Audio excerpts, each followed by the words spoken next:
அஸ்லாம் வலைக்கம். இன்றைக்கி சாம்பாருக்கு பலா டிஷ் பண்ணலாமா?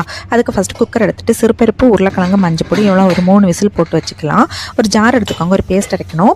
அதுக்கு வந்துட்டு தேங்காய், பொட்டுக்கடலை, பெருஞ்சீரகம், கசகசா, கரத்துக்கு ஏற்ற மாதிரி பச்சை மிளகு, இஞ்சி, வெள்ளைப்பூடு இவ்வளோ நல்லா பேஸ்ட் மாதிரி அரைச்சி வச்சுக்கலாம். ஒரு கடாய் அடுப்பில் வச்சுக்கோங்க. தேவையான அளவு எண்ணெய், பிரிஞ்சி இலை, பட்டை, கிராம்பு, ஏலக்காய், அதுக்கப்புறம் அன்னாசிப்பூ, உள்ளி, கருவேப்பிலை இவ்வளோ போட்டு நல்லா வதக்கினதுக்கப்புறம் தக்காளி ஆட் பண்ணிக்கோங்க. தேவையான அளவு உப்பு ஆட் பண்ணிவிட்டு தக்காளி நல்லா சாஃப்ட் அளவு வதக்கி விட்டுக்கலாம்.